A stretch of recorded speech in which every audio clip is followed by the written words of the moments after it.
it says they were singing hymns. Now, there's a word for psalms. You can read it in Ephesians. Psalms, hymns, spiritual songs. And we know what psalms are. They're not singing psalms. They're singing hymns. Somebody wrote them besides David. Who wrote them? I don't know who wrote them. Paul probably wrote them. Silas was the musician maybe. But here's the amazing thing. They knew them by heart. The greatest men in the world are singing men. Can you see them walking from city to city, arm in arm, ready to go to jail, singing all the way? How else would they know them? This is amazing.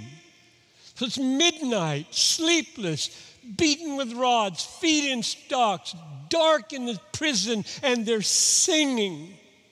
And I want to know, how can you do that? What is this power that I so long for more? That's my question. 4 times in the book of Acts, Paul puts in one sentence why he winds up on trial and in prison over and over and over. And I'll read them to you. Before the Jews in Jerusalem, Acts 23, it is for the hope of the resurrection of the dead that I am on trial. Before Felix in Caesarea, it is with respect to the resurrection of the dead that I am on trial before you this day. Before King Agrippa, why is it thought incredible by any of you that God raises the dead? Before the Jews in Rome at the very end of his life, it is because of the hope of Israel that I am wearing this chain. The resurrection of Christ and the resurrection of all who are in Christ was the sustaining power of Paul's song in suffering and love for the jailer. I say love for the jailer. Why do I say that? You know, don't you, that when they were singing at midnight, there was an earthquake.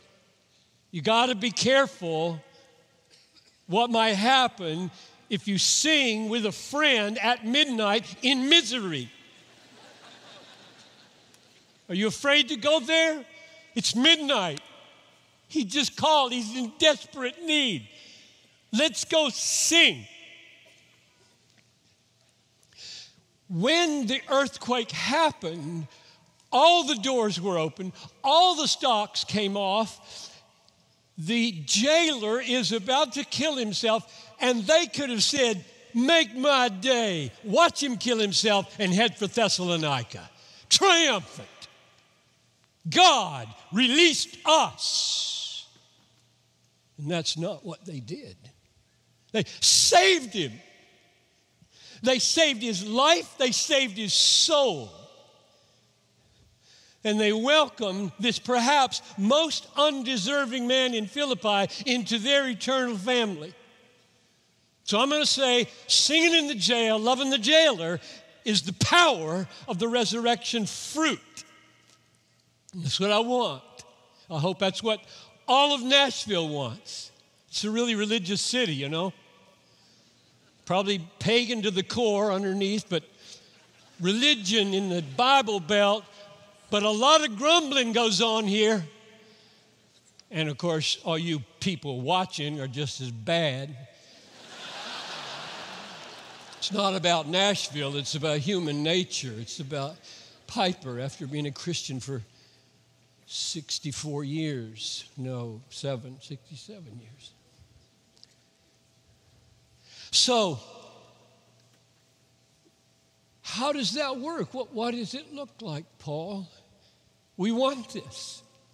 We want to sing at midnight after being beaten in jail with our feet in the stocks when we can't sleep. We want this. This is Christianity. This is not weird. It's weird to murmur if you're a Christian. Here's the way Paul put it twice. I consider that the sufferings of this present time are not worth comparing to the glory that will be revealed. Romans 8:18. Or 2 Corinthians 4:17. For this light momentary affliction